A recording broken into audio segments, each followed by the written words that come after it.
آمین۔ السلام علیکم ورحمۃ اللہ وبرکاتہ۔ کیا حال ہے آپ کا؟ ویکنڈ اچھا گزرا؟ الحمدللہ۔ ہم شروع کریں گے انشاءاللہ پیج 238 سے، جنت اور جہنم کا بیان جو ہے اس کے بارے میں۔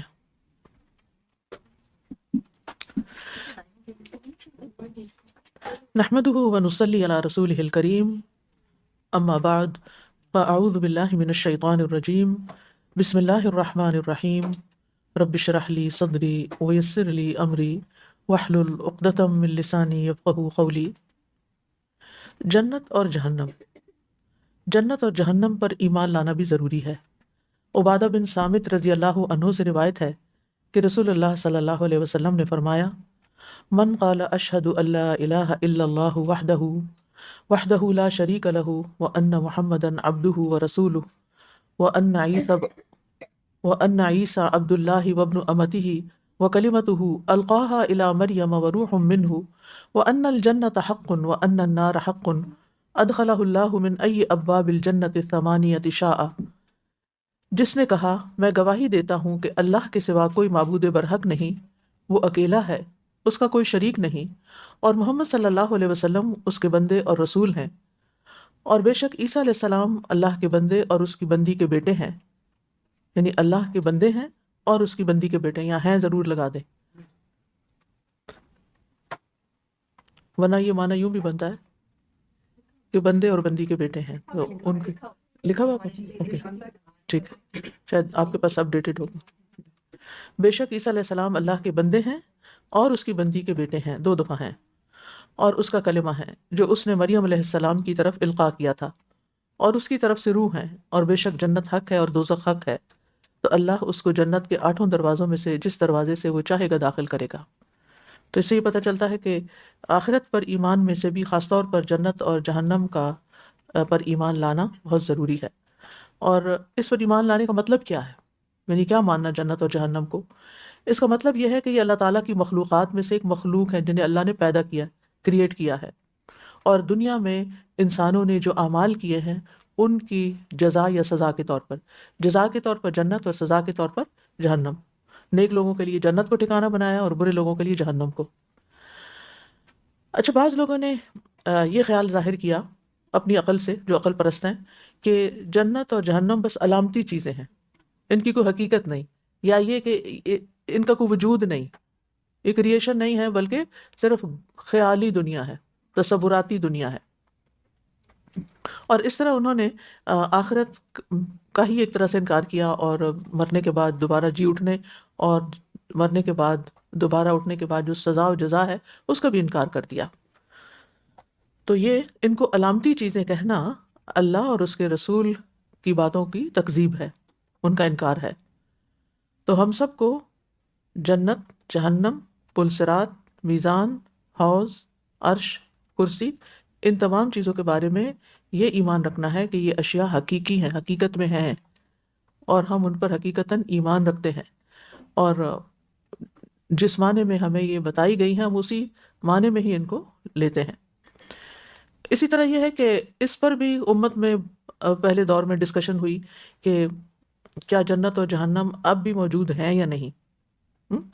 یعنی جنت اور جہنم کے وجود کے حوالے سے دو طرح کے عقائد پائے گئے، ایک عقیدہ معتزلہ کا تھا جو عقل پرست لوگ، اور دوسرے عقیدہ سلف صالحین کا۔ جنت اور جہنم کے حوالے سے معتزلہ کا عقیدہ یہ ہے کہ جنت اور جہنم ابھی موجود نہیں ہیں، ابھی ایگزسٹ نہیں کرتے، وہ یہ کہتے ہیں، بلکہ قیامت کے دن انہیں پیدا کیا جائے گا، مانتے ہیں لیکن کہتے ہیں ابھی نہیں۔ اور وہ کیا دلیل دیتے ہیں اس کے لیے کہ ابھی ان کو پیدا کرنے کا فائدہ کیا، کیونکہ انسان کو ابھی تو نہیں اس میں ڈالا جائے گا، تو قیامت کے دن ہی ڈالا جائے گا، لہٰذا جب ہی کریٹ کیے جائیں گے۔ اسی طرح آج کل کے دور میں بھی بعض لوگوں نے جنت اور جہنم کے وجود کا انکار کیا، وہ کہتے ہیں کہ اس سے مراد حق و باطل کی آخری جنگ ہے، اور جنت اور جہنم بس کیفیات کا نام ہے۔ لیکن اصل عقیدہ اس کے بارے میں، درست عقیدہ کیا ہے کہ جنت اور جہنم بنائی جا چکی، کیونکہ معراج کے موقع پر نبی صلی اللہ علیہ وسلم کو دکھائی گئی تھی۔ پڑھی آپ نے معراج کی حدیث؟ جو بات کر رہی کہ مسلمان تو نہیں کہ بات کہتے ہیں مسلمان بس سو کالڈ مسلم میں سے جو بہت اپنے آپ کو انٹلیکچوئل سمجھتے ہیں وہ اس قسم کی باتیں چھوڑتے رہتے ہیں. آپ کو متزلہ کیا یہ معتزلہ جی ایک فرقہ ہے یہ.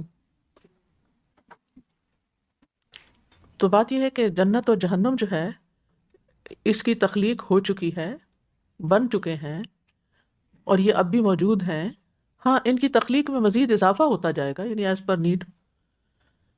قرآن مجید سے اس کے بارے میں ہمیں جو بات پتہ چلتی، دلیل پتہ چلتی ہے وہ یہ کہ جب بھی ان کا ذکر ہوا ہے اس ماضی کے حوالے سے ہو چکا. جیسے اعدت للکافرین فاتقوا النار التی وقودها الناس والحجارہ اعدت للکافرین.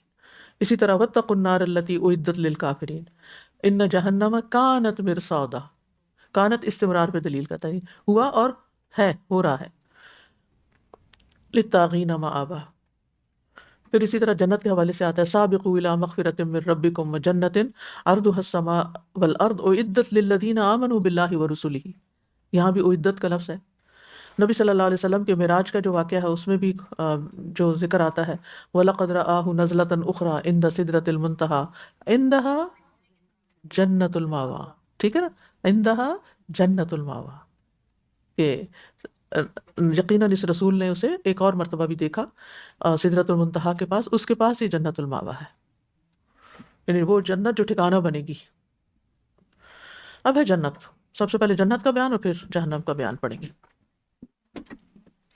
جنت کی جمع جنات اور جنان ہے جس کا مطلب باغ ہے.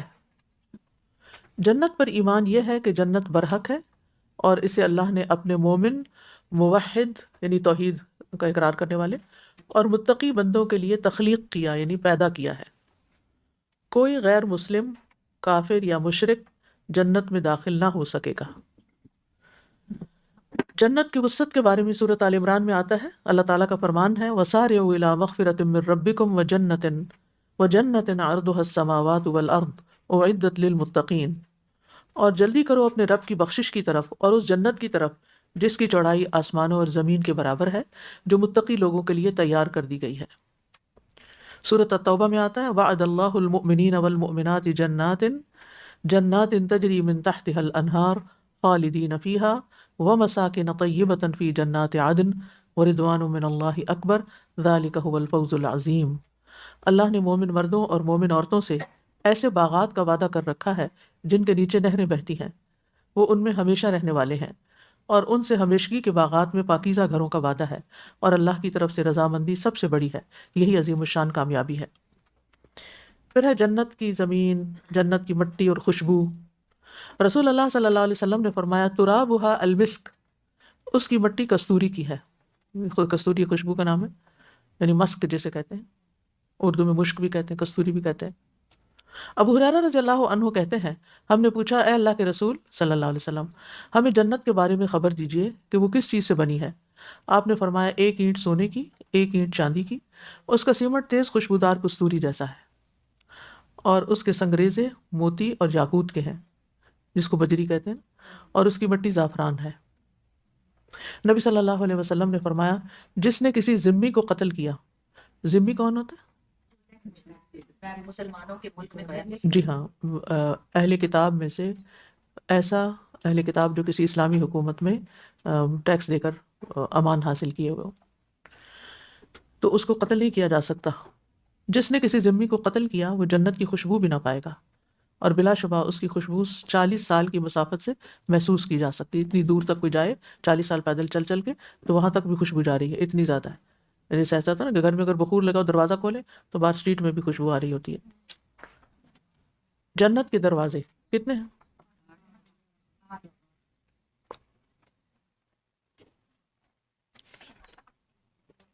ارشاد باری تعالیٰ ہے والملائکۃ یدخلون علیہم من کل باب، اور فرشتے ان پر ہر دروازے سے داخل ہوں گے.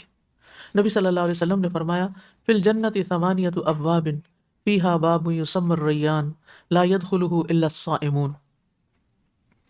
جنت کے 8 دروازے ہیں، ان میں سے ایک دروازے کا نام ریان ہے جس میں سے صرف روزہ دار داخل ہوں گے.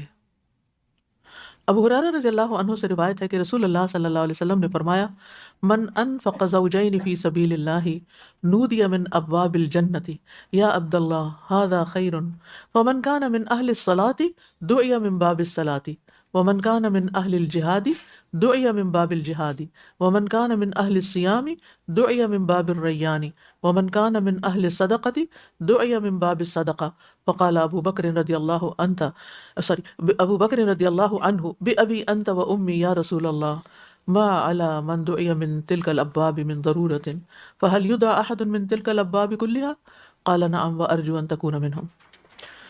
جو اللہ کے راستے میں دو چیزیں خرچ کرے گا یعنی جوڑا، جیسے بکری بکرا، قمیص شلوار، جوڑا، ٹھیک ہے، یعنی پوری چیز کسی کو دے کے اس سے وہ پورا فائدہ آگے سے اٹھا سکے، اسے جنت کے دروازوں سے آواز دی جائے گی کہ اے اللہ کے بندے یہ دروازہ اچھا ہے، اس سے آ جاؤ. ہر کوئی اسے ویلکم کر رہا ہوگا. پھر جو نمازی ہوگا اسے باب الصلاۃ سے بلایا جائے گا، جو مجاہد ہوگا اسے باب الجہاد سے بلایا جائے گا، جو روزہ دار ہوگا اسے باب الریان سے بلایا جائے گا، جو صدقہ کرنے والا ہوگا اسے باب الصدقہ سے بلایا جائے گا. سیدنا ابو بکر رضی اللہ عنہ نے عرض کیا میرے ماں باپ آپ پہ قربان ہوں، جو ان دروازوں میں سے کسی سے بلایا گیا اس کو اس بات کی ضرورت تو نہیں، یعنی اگر ایک سے بھی کسی بلا لیا گیا تو کوئی فرق نہیں پڑتا، باقی نہ بھی کوئی بلائے، یعنی ایک سے بھی داخل ہو جانا کافی ہے، ایز لانگ ایز بس دروازہ کھل جائے اور اندر چلے جائیں.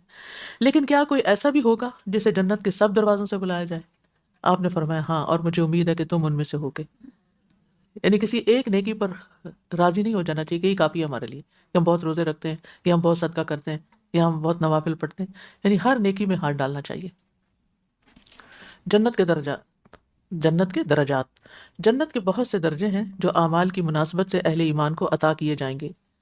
رسول اللہ صلی اللہ علیہ وسلم نے فرمایا جنت میں اللہ تعالیٰ نے مجاہدین فی سبیل اللہ کے لیے 100 درجے تیار کر رکھے ہیں. ہر دو درجوں کے درمیان کا فاصلہ زمین اور آسمان کے برابر ہے.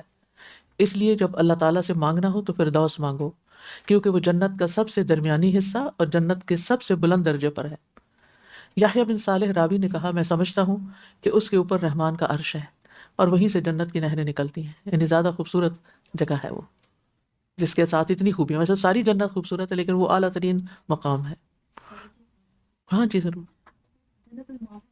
ماوا کے رہنے کی جگہ، آبا ٹھکانہ کو کہتے ہیں نا، آباکم ونصرکم وایدکم، ٹھیک ہے. یعنی جنت المأوا وہ جنت جس میں ٹھکانہ ہوگا لوگوں کا، رہنے کی جگہ.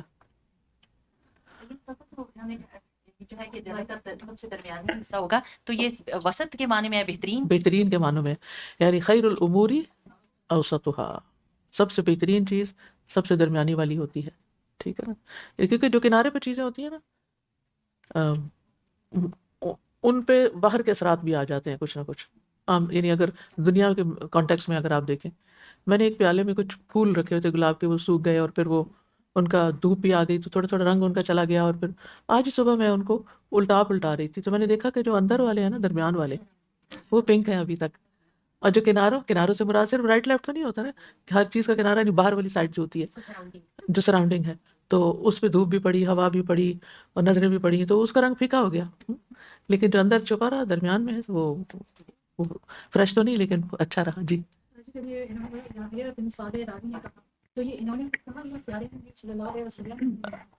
جی انہوں نے اپنی انڈرسٹینڈنگ دی یہاں پر.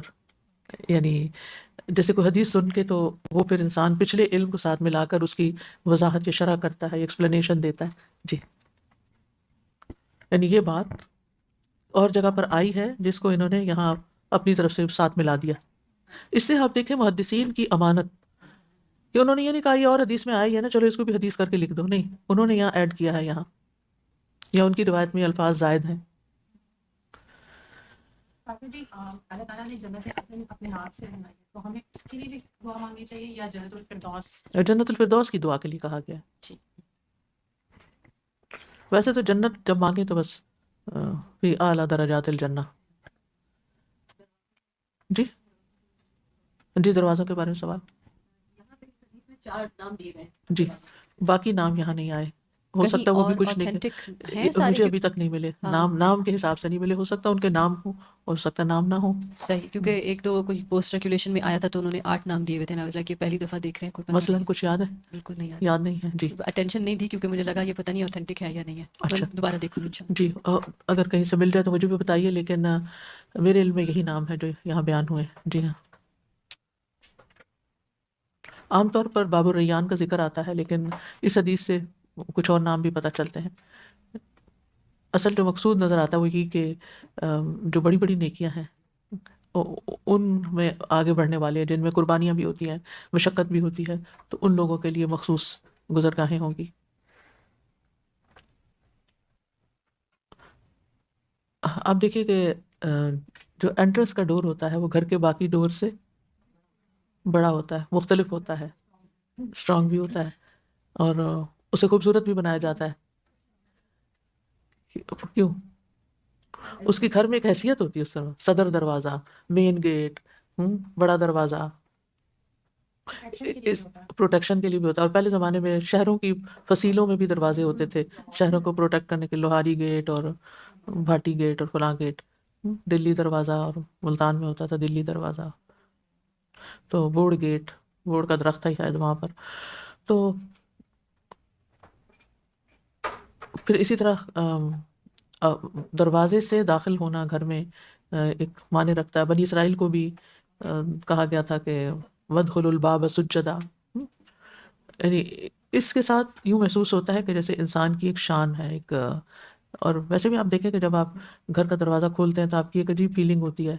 اب کمرے کا دروازہ کھولتے ہوئے فیلنگ نہیں ہوتی، پتہ نہیں آپ نے نوٹ کیا یا نہیں، لیکن جب گھر کا دروازہ کھول رہے ہوتے ہیں تو ایک اور طرح کی فیلنگ ہوتی ہے. جی، سکون آ جاتا ہے، شکر ادا کرتے ہیں کہ گھر پہنچ گئے. جی جی ہاں، یہ جو ہے نا احساس کہ ایک پروٹیکشن اللہ نے دی ہے، اور ایک گھر دیا ہے، اور ایک شکر گزاری یہ ہونی بھی چاہیے، یہ فیلنگ ہونی چاہیے ایک نعمت کو پانے کی اور شکر گزار ہونے کی. اور پھر آپ دیکھیں کہ افسوس یہ کہ ہماری مصروف زندگی نے ہمیں گھروں کے دروازے سے بھی داخل ہونے سے محروم کر دیا ہے. ہم گراج سے داخل ہوتے ہیں. میری بیٹی جہاں رہتی تو وہ بتا رہی تھی کہ ماما ہمارے جو نیبرز ہیں وہ کبھی بھی اپنے گھر کے دروازے سے داخل نہیں ہوتے، وہ صرف گراج سے ہی آتے ہیں، گراج سے ہی جاتے ہیں. تو کیونکہ مجھے جب میں کبھی کسی کے بھی گراج سے داخل ہوئی گھبراہٹ ہوتی ہے، ایک عجیب سی ان ایزی سی فیلنگ آتی ہے، مجھے گندی سی فیلنگ آتی ہے، کیونکہ سارے گھر کا سٹور جو ہے وہ گراج میں رکھا ہوا ہوتا ہے، اور یعنی دل خوش نہیں ہوتا میرا. کبھی جوتے بھی رکھے ہوتے ہیں اور پتہ نہیں ایک عجیب سی اسمیل بھی ہوتی، گاڑی کھڑی کرنے کی بھی، اور فلور بھی گندا ہوتا ہے، اور یعنی اٹس ناٹ ویلکمنگ. جی جی، گاربیج بھی رکھا ہوتا ہے. جی ہاں، گاربیج بھی وہی ہوتا ہے. تو مطلب یہ کہ کوئی اچھی فیلنگ نہیں آتی کبھی بھی، لیکن مجبوری ہوتی ہے لوگوں کی، اور ایزی ہوتا ہے، وہ کھولنا نہیں پڑتا، چابی نہیں لگانی پڑتی، وہ آٹومیٹیکلی گراج کا دروازہ کھولا اور پھر وہ اندر چلے گئے، اور کنوینئنس. لیکن میں یہ صرف آپ نے چونکہ سوال بیچ میں کر دیا تو آپ کو محسوسات کی دنیا میں لے جانا چاہتی ہوں کہ اللہ سبحانہ وتعالیٰ نے جنت کے ذکر میں دروازوں کا ذکر بھی کیوں کیا ہے، کیونکہ اٹ میٹرز. ٹھیک ہے نا؟ جی اگر آپ گھر کے دروازے سے انٹر ہوتے ہیں تو سلام پڑھ کے انٹر ہو، درود جی ہاں بالکل. ابراہیمی اور سورہ اخلاص. نہیں تو ایڈیشن نہ کیجیے، اچھا صرف اتنا لمبا چوڑا یہ نہ گھر والے کچھ پوچھیں اور آپ کے میں ذرا اپنا وظیفہ پورا کروں. ہمارے دین میں نہ کوئی چیز بھی ایسی نہیں ہے کہ جو ہمیں یعنی ان نیسیسری بوجھ ہم پر ہو. بس السلام علیکم، کوئی گھر میں ہے یا نہیں ہے، دونوں صورتوں میں سلام. مجھے اس کا نہیں پتا، بس سلام کرنے کو کہا گیا. وہ لوگوں نے فرق کیا ہوا ہے، اگر آپ کے گھر میں کوئی ہے تو سلام کریں، نہیں تو پھر یہ والا سلام پڑھیں، اور مجھے اس کی حقیقت نہیں معلوم، لا علم. سازا یہاں پہ جو اللہ کے راستے میں 2 چیزیں خرچ کرے گا اسے جنت کے دروازوں سے آواز دی جائے گی، مطلب ایوری دروازے سے، کسی بھی دروازے سے. So that person will have express pass. جی باقی لوگوں کے پاس اپنے اپنے نیکسس، ایکسپریس پاس اس کے پاس نیکسس ہوگا. جہاں بھی ہوگا اس کسی دروازے سے. جی چلیے مل گئی، جزاک اللہ خیر. اچھا دروازے بھی بنے ہوئے ہیں. یہ لکھا ہوا ہے باب الصلاح، باب الجہاد، باب الصدقہ، باب الریان، باب التوبہ، باب الغیظ، باب الکاظمین الغیظ، باب المتوکلین، باب الذکر. انہوں نے ریفرنس نہیں دیا. یہ اوپر والی 4 باتیں تو ٹھیک ہیں، صدقہ، ریان، جہاد اور صلاح، لیکن نیچے والے 4 جو ہے نا یہ ان کے چیک کرنا پڑے گا کہ اگر آپ گوگل پہ لکھ کے سوال ڈالیں گی تو کوئی نہ کوئی ریفرنس نکل آئے گا. اگر اوتھینٹک ہوگا تو ٹھیک ہے. اسلامک فائنڈر پہ ہے یہ. اچھا, ریفرنس نہیں دیا ہوا. جی ابھی میں نے کیا بتایا تھا, کسی نے سنا تھا؟ نہیں, اس کے لیے نہیں. پھر بس ایسے کبھی وہ صدقہ دیتی ہے نا عورتیں تو دوپٹہ ان کو بہت اچھا لگتا ہے تو دوپٹہ رکھ Yes, لیتی ہے. ایسے کرتے ہیں یا ہاں گفٹ دے دیا 2 چیزوں کا. اچھا ٹھیک. گفٹ کی بات نہیں ہو رہی, صدقے کی بات ہو رہی ہے. جی ہاں جی جنت اور جہنم اللہ تعالیٰ نے انسان کی تخلیق سے پہلے بنائی ہے. جی ہاں, جب زمین آسمان بنائے سب کچھ تو پھر جنت بھی بنائی. ٹھیک ہے. پیئر میں کھانا پانی ہو, کھانا دیا تو پانی بھی دیا. جی کھانا تو پانی, روٹی اور سالن بھی دیا. یعنی یہ ایک کانسیپٹ اصل میں آپ کو دیا گیا ہے کہ دل بڑا کرو, پوری چیز. ہاں یہ اصل بات ہے کہ پوری چیز دو, ادھوری نہ دو. اب مثال کے طور پر آپ کسی کو ٹاپس دے رہے ہیں کانوں کے نا, اور ایک دے دیں, اس کے لیے کیا حیثیت ہے اس کی؟ کیونکہ یہ بات اس لیے مجھے یاد ہے, کسی نے نا لا کر دیا اپنا ایک چھوٹا سا سیٹ, کہا کہ یہ میرا کانٹا گھوم گیا ہے تو یہ آپ فی سبیل اللہ دے دیں. اب وہ میں نے پاکستان بھیجا کہ یا تو اس طرح کا دوسرا بنوا لیا جائے تاکہ اگر سیل بھی کریں تو اس کی کوئی ویلیو. اگر وہ ادھورا سیل بھی کریں گے, ہے صدقہ فی سبیل اللہ, اگر سیل بھی کریں گے تو وہ کوئی ناقص چیز ہی سمجھ کے لے گا نا, اس کی کیا پرائس ملے گی آپ کو؟ استعمال میں بھی تو آتی ہے چیز, اگر آپ نامکمل دیں گے تو پھر صدقہ جی بالکل. ضرورت مند نہیں لے رہا ہے. جی ہاں, کام بھی نہ وہ لا کے رکھ دے گا, ادھوری چیز ہے. اس میں بڑی حقیقتیں, بڑی حکمتیں پیچھے اگر آپ جا کے دیکھیں. یعنی اگر کسی چیز پر بڑا اجر بتایا گیا تو الحمدللہ آپ سب نے غور و فکر کیا اور اپنا انپٹ دیا, جزاکم اللہ خیر. لیکن یہ کہ ہم عام روزمرہ زندگی میں ان مینرز کے بارے میں سوچتے نہیں ہیں. ہمارا دین جو ہے نا آداب ہے, صدقہ دینے کا بھی ایک ادب ہے. جی جیسے قرآن حدیث کے بھی ایسی باتیں کہ جو اپنے لیے پسند کرتے ہیں, جیسے چوتھے بارے میں کے شروع میں بھی آتے ہیں لن تنالوا البر, میرے ذہن میں آ رہا ہے تھوڑا سا کہ جو اپنے لیے پسند کرتے ہو تو وہی دوسرے کے لیے بھی پسند کرو. تو میرا خیال ہے کہ یہ بھی چیز ہے کہ جو ہم اپنے لیے پسند کریں, جو خود کو جی ہاں, کھانے میں ہو, اور جو اپنے لیے پسند کرو وہی دوسرے کے لیے. ہم ادھوری چیز لینا کبھی پسند نہیں کریں گے, ٹوٹی ہوئی چیز لینا پسند نہیں کریں گے, بیکار چیز لینا پسند نہیں کریں, تو پھر دوسروں کو بھی نہ دو. سر پھر وہ گوشت کا یہ جوڑا ہوگا کہ اس کو پکا کے دیں؟ نہیں, یہ تو نہیں کہا گیا کہ پکاؤ, نہیں, پکانے کی بات نہیں ہے. اچھا جوڑا اس کے ساتھ دیکھیں آپ اگر کسی کو گوشت دے رہے ہیں نا, یا تو پورا بکرا دیں گے یا آپ کچھ حصہ دیں گے. بکرا دیں گے تو بکری بھی ساتھ دے دیں تاکہ وہ پھر آگے اس کو, اس کی نسل بڑھائے اور وہ اپنے پاؤں پہ کھڑا ہو جائے, اس کا ایک بزنس لگ جائے. اگر آپ کھانے کو گوشت دے رہے ہیں تو ساتھ آٹا بھی دے دیں. ٹھیک ہے نا. جوڑا جو ہے ضروری نہیں کہ اسی چیز میں سے بنتا ہے کہ آپ ایک گردہ دیا تو دوسرا بھی نکالے ڈھونڈ کے کہ 2 گردے صدقہ کر رہے ہیں. یہ تو پھر مذاق ہو گیا نا چیز کا. مقصد یہ ہے کہ صدقہ کرو تو اعلیٰ طریقے سے کرو, ادھوری نہیں, ادھورا پن نہ ہو, کسی کی ضرورت پوری کرو. جیسے کبھی کوئی اچھی سی چیز بنا چاہتا ہے کہ اپنے پڑوس میں پہنچا دے, تو سالن کے ساتھ روٹی بھی پہنچانی چاہیے کیا؟ نہیں وہ ٹھیک ہے, ایکسیپشنل کیسز تو ہوتے ہیں, لیکن یہاں ضرور ہے. دیکھیں پھر آپ بات کریے سر, آپ پڑوسی کو صدقہ دیں گی, تحفہ دیں گی نا. یعنی تحفے اور صدقے میں فرق کریں. ٹھیک ہے, ویسے تو آپ کی اسمائل بھی صدقہ, وہ ایک جنرل سینس میں کہا گیا, جنیرک بات ہے وہ. لیکن یہاں غریب کو صدقہ دینا مراد ہے, بات کی اصل تک پہنچے. ٹھیک ہے نا.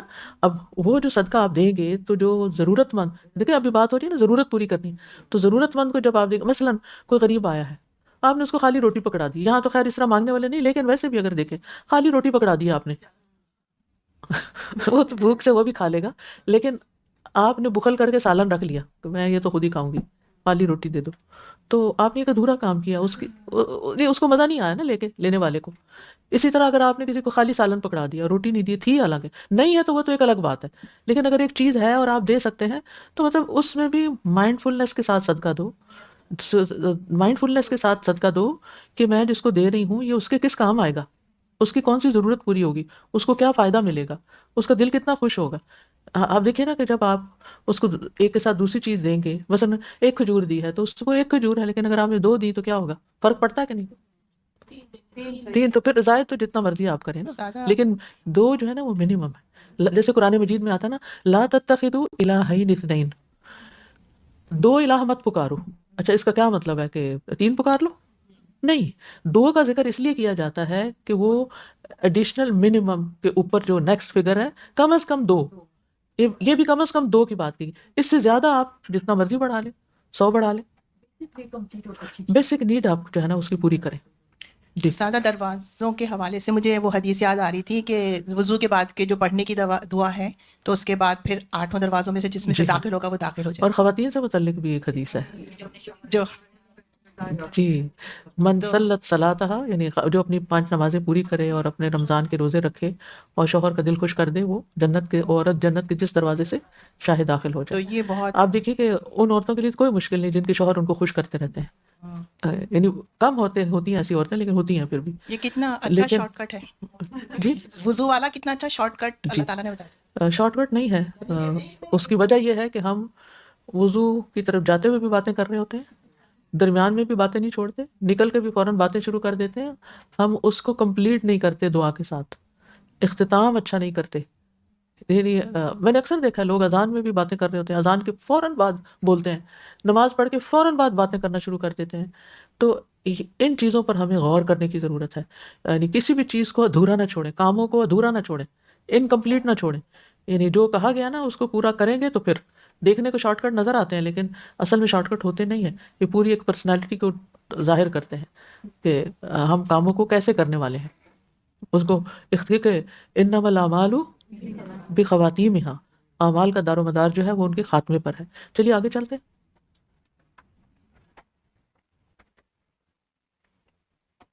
جنت کے گھر اور بالا خانے.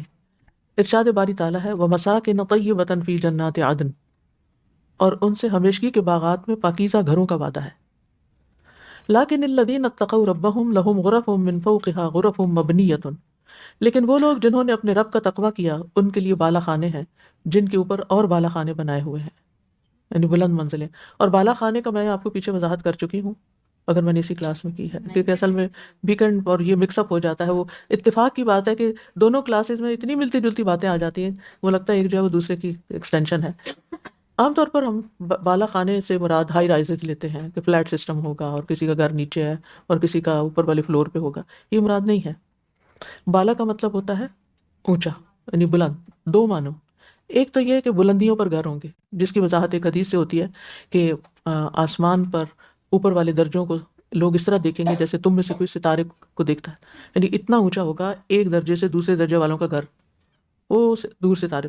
کمیونیکیشن تو وہاں مسئلہ نہیں ہوگی. اگر آپ کے بھائی کا گھر اوپر ہے, وہ پوش ایریا میں رہتا ہے, تو آپ کو وزٹ کرنا ہے, تو وہ مسائل وہاں نہیں ہیں جو دنیا میں پائے جاتے ہیں, اور نہ ہی وہاں کی کوئی کلاس کی درجہ بندی ہے.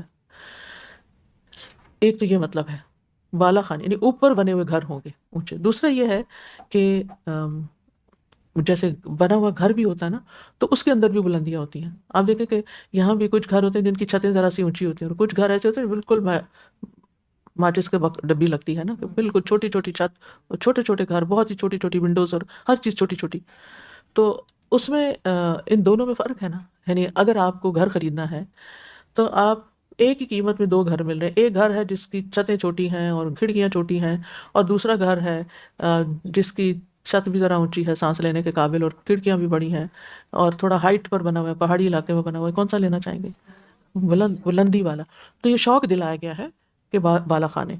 اور پھر آپ دیکھیں غرف من فوقہا غرف, ان کے اوپر اور بھی, یعنی جیسے گھر کا ایک حصہ بلند ہے, پھر اس سے آگے کچھ اور بلندی والا. نبی صلی اللہ علیہ وسلم کا فرمان ہے جس نے اللہ کے لیے مسجد بنائی, اللہ تعالیٰ اس کے لیے اسی جیسا گھر جنت میں بنائیں گے. اسی لیے آپ دیکھیں کہ بعض مسجدیں بڑی خوبصورت بناتے ہیں لوگ, اپنے ذاتی پیسوں سے بناتے ہیں, لیکن بڑی خوبصورت. اور بعض کیسی بناتے ہیں, اسٹرکچر کھڑا کر کے خدا حافظ کر دیتے ہیں گزارے کے لیے. بس مسجد تو بنا دی ہے نا, اور کیا چاہتے ہو. جی ہاں, اگر کوئی ذرا سا بھی اس کو صاف ستھرا کرے تو اس کو اپنے گھر تو عالی شان, اور مسجدیں جو ہیں ان کا حال خراب. بہرحال اصل میں مسجد کی خوبصورتی جو ہے وہ اس کی آبادی سے ہے. ایسی جگہوں کو آباد کرنا چاہیے.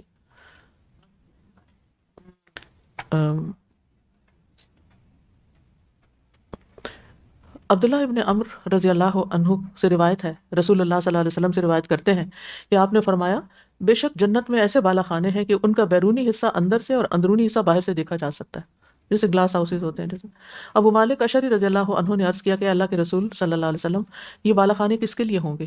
آپ نے فرمایا اس کے لیے جو پاکیزہ گفتگو کرے, یعنی گالی گلوچ سے پرہیز کرے، تانا دینے سے پرہیز کرے، فضول باتوں سے بچے، کھانا کھلائے، اور رات کو اس وقت اللہ کے لیے نماز پڑھے جب لوگ سوئے ہوئے ہوں، یعنی تہجد کی طرف اشارہ ہے. ایسے لوگوں کے لیے بلند گھر ہوں گے. ابو سعید خدری رضی اللہ عنہ سے روایت ہے کہ نبی صلی اللہ علیہ وسلم نے فرمایا، بے شک جنتی لوگ اپنے سے بلند بالا خانے والوں کو اوپر اسی طرح دیکھیں گے جیسے وہ دنیا میں چمکدار گہرے ستارے کو دیکھتے ہیں، اتنا دور، جو آسمان کے مشرقی یا مغربی کنارے میں بہت دور ہوتا ہے. ان میں ایک دوسرے سے افضل ہوگا. جی ہاں، یعنی ستارے بھی چمک کے لحاظ سے ایک کوئی زیادہ چمکدار کوئی کم، ایسے ہی جو اوپر گھر ہوں گے نا لوگوں کے، کسی کا گھر زیادہ چمکتا ہوگا اور کسی کا کم. اگر آپ کو کبھی پہاڑی علاقے میں کسی آبادی کو دیکھنے کا موقع ملا ہو، مارکلا میں دیکھیں، یا آپ دیکھیں مری میں، اگر آپ دیکھیں نا تو ایک پہاڑ پہ آپ کھڑے نا تو دوسرے سامنے والے پہاڑ پر بھی لوگوں کے گھر ہوتے ہیں. تو اب اس سے کیا ہوتا ہے کہ وہ دوسری پہاڑی پر کسی گھر سے زیادہ لائٹ نظر آ رہی ہوتی ہے، کسی میں کم ہوتی ہے، کسی میں ٹمٹماتا دیا ہی ہوتا ہے شاید. تو وہاں بھی روشنی کے لحاظ سے بھی فرق ہوں گے، خوبصورتی میں بھی فرق ہوں گے. لوگوں نے عرض کیا، اللہ کے رسول، یہ انبیاء کے محل ہوں گے جنہیں ان کے سوا کوئی اور نہ پا سکے گا؟ آپ نے فرمایا، نہیں، اس ذات کی قسم جس کے ہاتھ میں میری جان ہے، یہ ان لوگوں کے لیے ہوں گے جو اللہ تعالیٰ پر ایمان لائے اور انبیاء کی تصدیق کی. جو اللہ پر ایمان لائے اور انبیاء کی تصدیق کی. جی ہاں، جنت کے سمندر اور نہریں. اللہ ارشاد باری تعالیٰ ہے، مثل الجنت التي وعد المتقون فيها انہار من ماء غیر آسن وانہار من لبن لم يتغیر طعمه وانہار من خمر لذة للشاربین وانہار من عسل مصفى. اس جنت کی مثال جس کا وعدہ متقی لوگوں سے کیا گیا ہے یہ ہے کہ اس میں ایسے پانی کی نہریں ہیں جو خراب نہیں ہوگا، اور ایسے دودھ کی نہریں ہیں جن کا ذائقہ تبدیل نہ ہوگا، اور شراب کی نہریں ہیں جو پینے والوں کے لیے باعث لذت ہوں گی. یعنی صرف ٹیسٹ کے لیے پئیں گے، مزے کے لیے پئیں گے، کیونکہ پیاس کے لیے تو پانی ہوتا ہے نا، پیاس کے علاوہ تو پانی نہیں بچتا. لیکن ڈرنکس آپ کیوں پیتے ہیں؟ مختلف ڈرنکس صرف مزے کے لیے، اور خوب صاف کیے ہوئے شہد کی نہریں. رسول اللہ صلی اللہ علیہ وسلم نے فرمایا، فی الجنت بحر اللبن وبحر الماء وبحر العسل وبحر الخمر ثم تشقق الانہار منها بعدہ. جنت میں دودھ کا سمندر، پانی کا سمندر، شہد اور شراب کا سمندر ہے، پھر اس کے بعد ان سے نہریں پھوٹتی ہیں. یعنی اوریجن ان کی سمندر ہے، جس سے پھر ہر ایک کے لیے الگ الگ یفجرونہا تفجیرا، جہاں چاہیں گے ان کو بہا کر لے جائیں گے. عبداللہ بن عمر رضی اللہ عنہ سے مروی ہے کہ رسول اللہ صلی اللہ علیہ وسلم نے فرمایا، کوثر جنت میں ایک نہر ہوگی جس کے دونوں کنارے سونے کے ہوں گے، کیونکہ وہ زمین کے اوپر بہ رہی ہوگی نا، تو اس کے کنارے پر اٹھے ہوئے ہوں گے، اور اس کا پانی موتی اور یاقوت پر بہتا ہوگا. یعنی نیچے جو ہے نا مٹی پہ نہیں بہ رہا ہوگا پانی، بلکہ اس کی تہہ میں یاقوت اور موتی ہوں گے، اور اس کی مٹی مشک سے زیادہ خوشبودار ہوگی، اس کا پانی شہد سے زیادہ شیریں اور برف سے زیادہ سفید ہوگا. امیجن کریں اس کا ٹیسٹ اور اس کی خوشبو. یعنی کوئی ڈرنک ایسا ہوتا ہے نا کہ آپ پیتے ہیں تو خوشبو بھی آتی ہے اس میں، کچھ ہوتے ہیں صرف میٹھا نمکین کچھ ذائقہ ہوتا ہے اس کا، اور کچھ کے اندر سے خوشبو بھی آ رہی ہوتی ہے. تو جس ڈرنک سے خوشبو آ رہی ہو، ایون ہاٹ ڈرنک کا جو اروما ہوتا ہے کسی مختلف طرح کی ٹیز کا، اس سے کتنا دل اچھا ہوتا ہے. رسول اللہ صلی اللہ علیہ وسلم نے فرمایا، سیحان اور جیحان والفرات والنیل کل من انہار الجنہ. سیحان، جیحان، فرات اور نیل یہ سب جنت کی نہروں میں سے ہیں. جنت کے درخت. ابو ہریرہ رضی اللہ عنہ بیان کرتے ہیں کہ رسول اللہ صلی اللہ علیہ وسلم نے فرمایا، ان فی الجنت شجرۃ یسیر الراکب فی ظلها 100 عام لا یقطعها وقروا ان شئتم وظل ممدود. بے شک جنت میں ایک درخت ہوگا جس کے سائے میں شہوار 100 سال چلتا رہے گا، پھر بھی اس کا سایہ ختم نہ ہوگا. چاہو تو یہ آیت پڑھ لو، وظل ممدود، اور لمبے لمبے سائے، پھیلے ہوئے سائے. ابو سعید خدری رضی اللہ عنہ فرماتے ہیں، اچھا لمبے سائے، الحمدللہ یہاں آپ سمر میں دیکھتے ہیں نا کہ درختوں کے سائے بہت لمبے، دن لمبے ہوتے ہیں. پہلی دفعہ مجھے اتفاق ہوا جب میں یو کے گئی، تو وہاں سمر میں مئی جون میں جو شام کے وقت یعنی 10:15 10:30 ایسے کوئی سورج غروب ہوتا تھا، اور اتنا لمبا درختوں کا سایہ ہوتا تھا کہ ایسا سایہ میں نے اس کے علاوہ نہیں دیکھا. یعنی جس جگہ پر جتنی تاخیر سے سورج غروب ہوتا ہے اس کا سایہ اتنا، اور اس کا اپنا ایک الگ ہی حسن ہوتا ہے. یعنی چھوٹا سایہ اور بڑا سایہ، اس سے بھی فرق پڑتا. یعنی ایک تو نا درخت کا بڑا ہونا، اور ایک ہے درخت کے سائے کا پھیلا ہوا ہونا. کچھ درخت ایسے ہوتے ہیں جو بہت لمبے ہوتے ہیں، جیسے سنوبر کا درخت وغیرہ، لیکن سایہ کتنا ہوتا ہے؟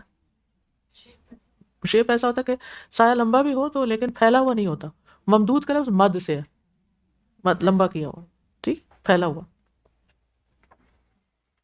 ابو سعید خدری رضی اللہ عنہ فرماتے ہیں ان رسول اللہ صلی اللہ علیہ وسلم لیلۃ اسری بہ مر علی ابراہیم فقال من معک یا جبریل قال هذا محمد فقال له ابراہیم مر امتک فلیکثروا من غراس الجنۃ فإن تربتها طیبۃ وارضها واسعۃ قال وما غراس الجنۃ قال لا حول ولا قوة الا باللہ. یقیناً جس رات رسول اللہ صلی اللہ علیہ وسلم کو سیر کروائی گئی تو آپ ابراہیم علیہ السلام کے پاس سے گزرے تو انہوں نے پوچھا اے جبریل آپ کے ساتھ کون ہے؟ یعنی نبی صلی اللہ علیہ وسلم جبریل کے ساتھ جنت کا سفر کر رہے تھے، اور ابراہیم علیہ السلام ظاہر پہلی دفعہ انہوں نے دیکھا محمد صلی اللہ علیہ وسلم، انہوں نے کہا یہ محمد ہے. تو ابراہیم علیہ السلام نے آپ سے فرمایا اپنی امت کو حکم دیں کہ وہ جنت میں زیادہ سے زیادہ درخت لگائیں کیونکہ اس کی مٹی زرخیز ہے اور اس کی زمین بڑی وسیع ہے. پوچھا کہ جنت میں درخت لگانا کیا ہے؟ فرمایا لا حول ولا قوة الا باللہ. لہٰذا اپنی تسبیحات میں یہ بھی شامل کر لیں، لا حول ولا قوة الا باللہ. آپ دیکھیے کہ کسی کے ساتھ آپ کی پہلی ملاقات ہو تو آپ کیا کریں گے، کیا باتیں کریں گے؟ حال چال، پہچان، اور بہت سے تعارف وغیرہ وغیرہ. جی ہاں، کہاں رہتے ہیں آج کل، کہاں ہوتے ہیں آج کل، کیا شغل ہے آج کل، کیا کرتے ہیں وغیرہ. لیکن یہاں پر آپ دیکھیں کہ کیونکہ انہیں ایک تو وقت کی کمی ہوگی، ظاہر ہے کہ وہ گزر رہے تھے نا، تو تھوڑی دیر کے لیے گزرتے ہوئے شخص کو روک کے لمبی کہانیاں نہیں کرنی چاہیے. اور ایک چھوٹی سی نصیحت کروں گی کہ واش روم کے ایریا میں ایک جو ہمارا ہے جہاں گزرگاہ ہے، وہاں دو وجوہات سے کسی کو نہ روکیں. کیا ہو سکتی ہیں وہ دو وجوہات؟ ایک تو رستہ تنگ ہے، اگر وہاں کھڑے ہو کے آپ باتیں شروع کر دیں گے تو دوسروں کے لیے رستہ رک جائے گا. اور دوسرے ہو سکتا ہے وہ واش روم جا رہا ہو اور ایمرجنسی ہو اس کو، اور آپ اس سے کھڑے ہو کے باتیں شروع کر رہے ہیں. بس ایک منٹ ایک بات کا سوال کا جواب دے دیں. تو ہر چیز کے نا کوئی ادب آداب ہوتے ہیں. اچھا ادب کیا ہوتا ہے؟ ایسی بات، ایسی حرکت جس سے دوسرے کو اذیت نہ ہو. اور شاید ہم خود لاپرواہ روحیں ہیں، اس لیے ہمیں کسی کی باتوں کی بھی پرواہ نہیں ہوتی، جو مرضی کو کرتا رہے. اور پھر اسی نقشے قدم پہ چلتے ہوئے ہم بھی ویسی حرکتیں کرتے ہیں جس کسی کو تکلیف ہوتی ہے، نہیں ہوتی، کوئی اچھا لگتا ہے کسی کو نہیں لگتا، بس ہم اپنی دھن میں ہیں، اپنی دنیا میں. بس جو ہمارے دماغ میں سمایا ہوا نا وہ ہم نے کرنا ہوتا ہے. بعض اوقات کسی کی بات کا جواب دیں گے بے سوچے سمجھے، جو وہ کہہ رہا نا اس کو نہیں سنیں گے کہ اس نے کیا کہا، اور یہ تو سمجھنے کی کوشش نہیں کریں گے کہ اس نے کس نیت یا کس ارادے سے کہا. بعض اوقات کوئی شخص آپ کو کوئی اچھی انفارمیشن دے رہا ہوتا ہے، کوئی چھوٹی سی بات بتا رہا ہوتا ہے. اچھا، لوگ آدھی بات سنتے ہیں پھر اس کے بعد کیا کرتے ہیں؟ اپنی کہانی شروع کر دیتے ہیں. اپنی کہانی سنانے کا ان کو بہت شوق ہوتا ہے، سننے کا نہیں. غور سے سننا بھی ایک سنت ہے. نبی صلی اللہ علیہ وسلم کا طریقہ کیا تھا؟ جب بھی کوئی بات کرتا تھا تو غور سے سنتے تھے، باتیں کاٹتے نہیں تھے. ہاں، اللہ یہ کہ کوئی شخص بیکار کی لمبی بات کیے جا رہا ہو تو اور بات ہے، تو اس کو تو روکنا پڑتا ہے کیونکہ وہ بھی اذیت کا باعث بنتا ہے دوسروں کے لیے.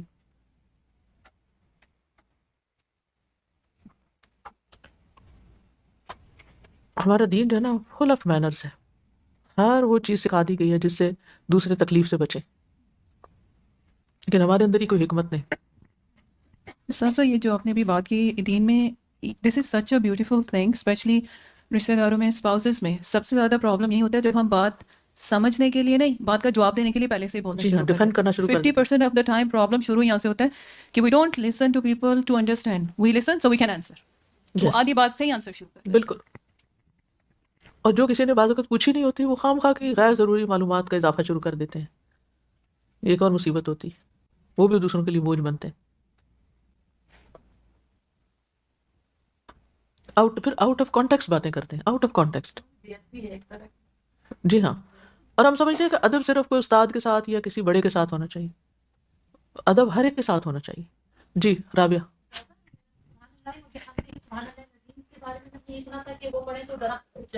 جی بالکل، آپ نے درست فرمایا. سبحان اللہ و بحمدہ، سبحان اللہ العظیم کے بارے میں بھی ہے، اور یعنی ذکر جو ہے. جی، اور مجھے یاد نہیں اب تسبیح کے بارے میں مجھے یاد ہے تھوڑا.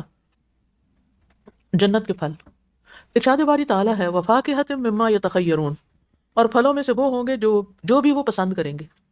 تخیر، اختیار. فیہما فاکہۃ ونخل ورمان، ان دونوں باغوں میں پھل اور کھجور اور انار ہیں. رسول اللہ صلی اللہ علیہ وسلم نے فرمایا انی اریت الجنت فتناولت منها انقودا ولو اخذته لاکلتم منه ما بقیت الدنیا. سبحان اللہ.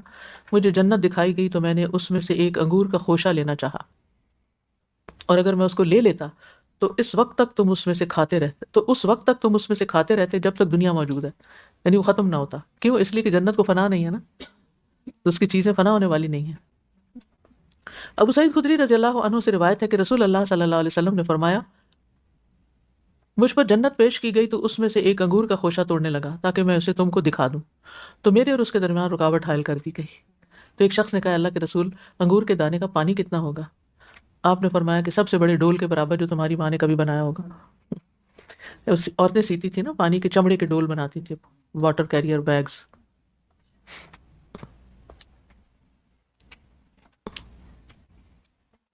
جنت کا بازار.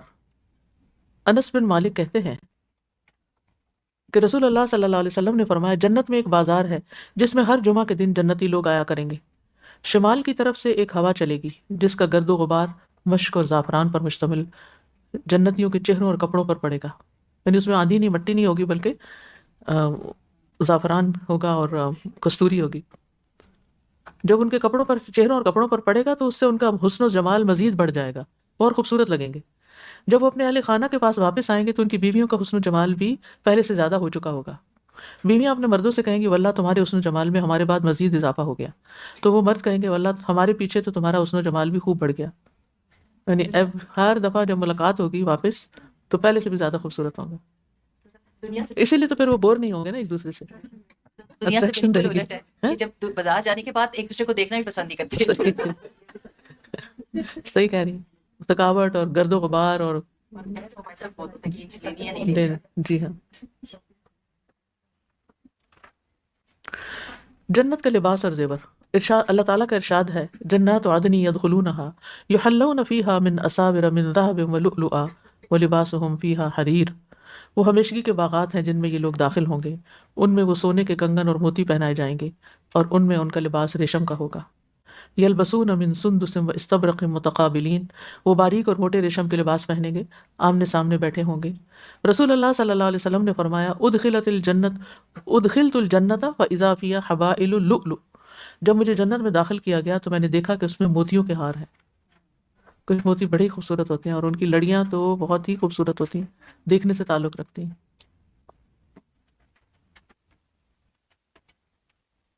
اللہ نے جو جنت میں پیدا کیا نا اس کی جھلکیاں یہاں ہمیں، اگرچہ وہ بہت اعلیٰ قسم ہوگی لیکن یہاں بھی اللہ نے وہ نعمتیں رکھی ہیں تاکہ ہم کچھ امیجن کر سکیں، حالانکہ ہم امیجن کر بھی نہیں سکتے نا. جی نورین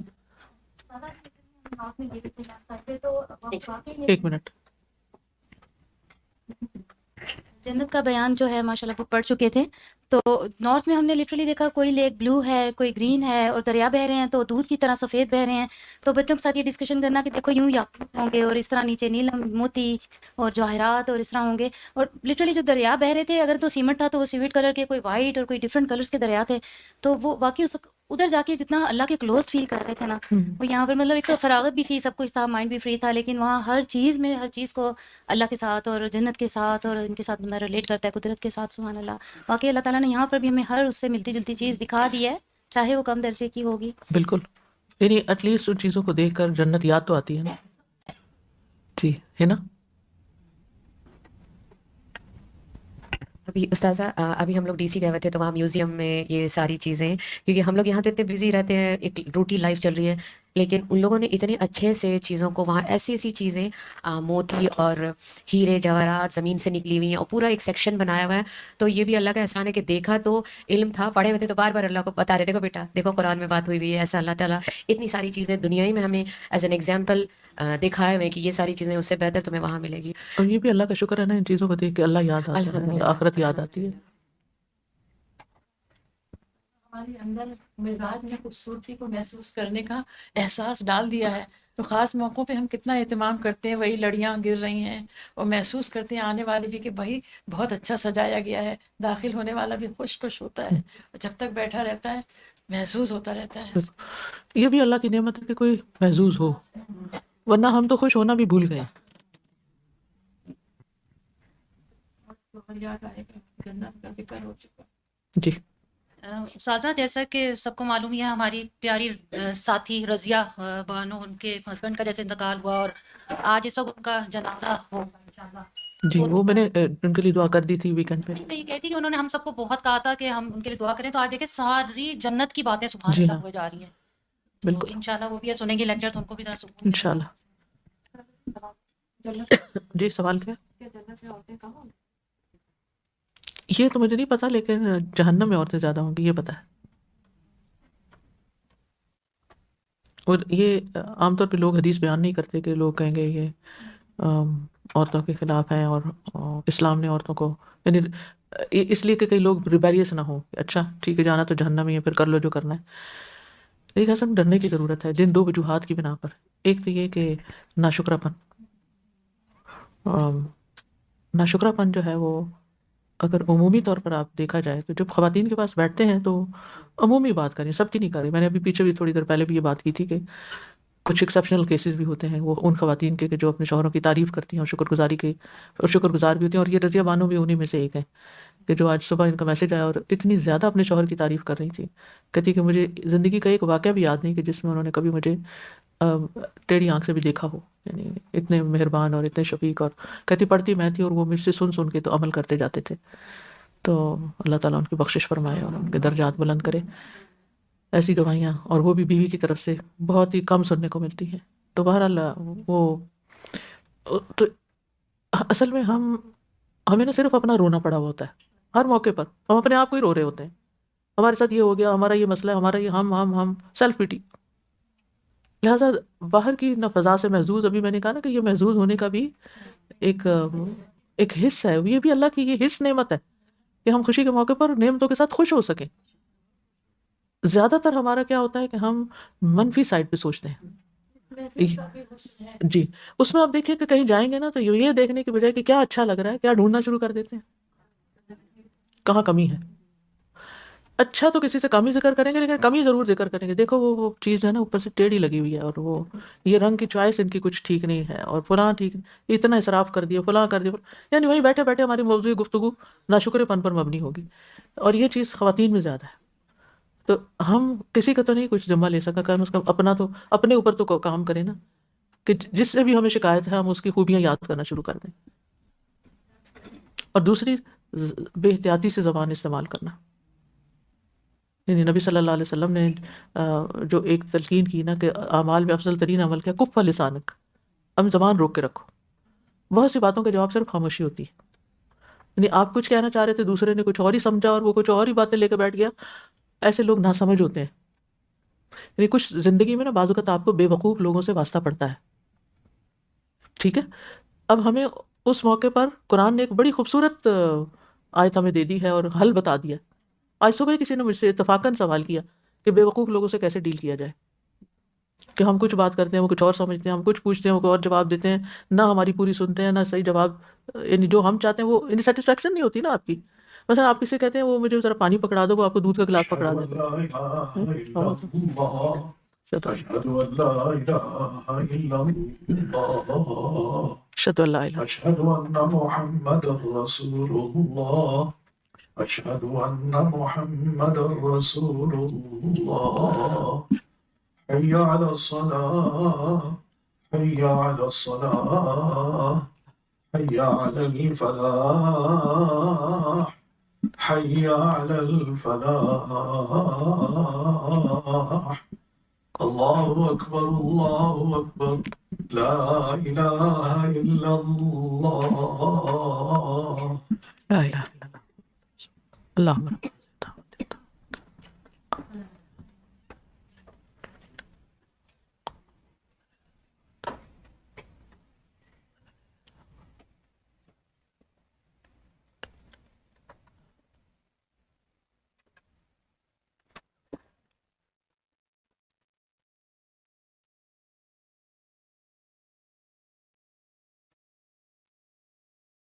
اللہم انی اسألک الجنۃ واعوذ بک من النار. اللہم انی اعوذ بک اللہم انی اسألک الجنۃ واعوذ بک من النار. تو بس میں جو بات کر رہی تھی اس پر ختم کرتی ہوں، آپ وہ موضوع کو مکمل کرتی ہوں.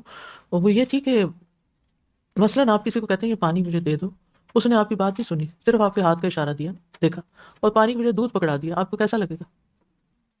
فرسٹریشن ہوگی یا نہیں؟ تو میں کیا کہہ رہی ہوں, یہ بندہ سن ہی نہیں رہا, میں کچھ کہہ رہی ہوں, یہ کچھ کر رہا ہے. اس طرح کا رسپانس دینے والے لوگ کون ہوتے ہیں؟ سمجھدار یا بے وقوف؟ بے وقوف. اور یہ بے وقوفوں کی علامت ہوتی ہے بات کو پوری طرح نہ سننا نہ سمجھنا. وہ ایک محاورہ ہے نا, سوال گندم جواب چنا. ٹھیک, تو اس طرح کے بہت لوگ آپ کو ملیں گے کہ جو سوال گندم میں جواب چنا دیں گے آپ کو. آپ کہیں گے کچھ, وہ سمجھیں گے کچھ اور, پوچھیں گے آپ کچھ, وہ جواب کچھ اور دیں گے. آپ کہیں گے کچھ, وہ کچھ اور کرنا شروع کر دیں گے. اب انسان کو فرسٹریشن ہوتی ہے. تو قرآن ہمیں کیا کہتا ہے, وَإِذَا خَاطَبَهُمُ الْجَاهِلُونَ قَالُوا سَلَامًا. الجھے نہیں, اپنے آپ ڈیپینڈ نہ کریں, فرسٹریشن ظاہر نہ کریں, اور بہت لمبی ایکسپلینیشن ہے اور اس وقت اس کو نصیحت اور لیکچر دینے نہ بیٹھ جاؤ. تم دیکھتے نہیں ہو, تم سنتے نہیں. بچے عام طور پہ کرتے ہیں نہ سمجھی, آپ انہیں کچھ کہتے ہیں کچھ اور کر کے دکھا دیتے ہیں. تو اس وقت نصیحتیں زیادہ نہ کریں, اگنور کر دیں. یہ سب سے بہترین چیز ہے کہ لوگوں کی بے وقوفیاں اور حماقتیں اگنور کر دیں. زیادہ سر کپانے کی ضرورت نہیں ہے کہ آپ کی ساری انرجی ڈرین ہو جائے اور آپ کی ساری جو پاور ہاؤس ہے وہ سک کر لے کوئی. ٹھیک ہے, سبحانک اللہم و بحمدک, اشہد ان لا الہ الا انت, استغفرک و اتوب الیک. السلام علیکم و رحمۃ اللہ وبرکاتہ.